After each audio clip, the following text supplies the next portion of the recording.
sejak jatuhnya Malang ke tangan VOC hingga pemerintah kolonial Belanda, Malang ini dibuat oleh pemerintah kolonial Belanda menjadi daerah Afdeling. Yang saat itu kebetulan Malang ini masuk ke dalam wilayah Afdeling Pasuruan. Nah, wilayah Afdeling itu adalah nama lain dari wilayah perkebunan. Nah, jadi waktu itu Afdeling Pasuruan itu terdiri dari beberapa distrik. Nah, beberapa distrik tersebut adalah distrik penghasil perkebunan yang paling banyak.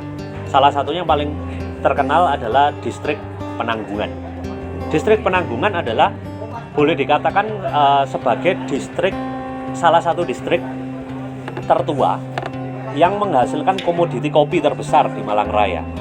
Nah, berdasarkan catatan Sevenhoven ketika kunjungannya ke Malang tahun 1812, ternyata wilayah Malang sudah ditanami tanaman kopi sepanjang Desa Dinoyo, Desa Ngelu. Ngelu itu sekarang daerah dekatnya Karuman yang ikut wilayah Telogomas, lurus ke Sengkaling ke arah barat, lurus terus dari Ndau sampai ke daerah Pujon di Gunung Dorowati sampai Ngantang. Itu semua adalah penghasil tanaman kopi. Nah, jadi awalnya kopi itu memang ditanam di wilayah barat Malang. Nah, sebelum akhirnya dipindah ke daerah selatan di Ndampit dan sekitarnya. Nah, salah satu indikasi kenapa kopi itu dipindah ke selatan ada banyak faktor. Salah satunya adalah faktor bencana alam, karena di Ngantang sempat terjadi banjir pada saat itu karena penggundulan hutan untuk membuka lahan perkopian. Jadi karena kondisi yang alam yang seperti itu akhirnya dipindah ke daerah Malang Selatan. Nah, selain kopi, Malang ini juga dikenal sebagai penghasil gula, ya, penghasil gula. Jadi dan teh, ya, gula dan teh. Jadi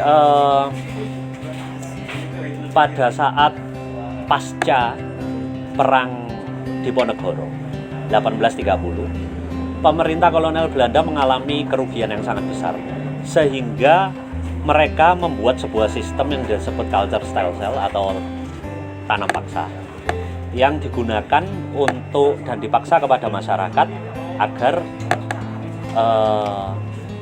hasil bumi tersebut dapat menutup kerugian selama 5 tahun Jawa Urluk atau perang Jawa atau perang Diponegoro. Nah, dia pencetusnya adalah Van den Bosch. Mulai tahun 1830 sampai 70 sistem tanam paksa itu diberlakukan. Jadi waktu itu masyarakat harus sebagian lahan pertaniannya itu dibuat untuk tanaman komoditi yang dibutuhkan Belanda, yaitu kopi, gula, teh, kina.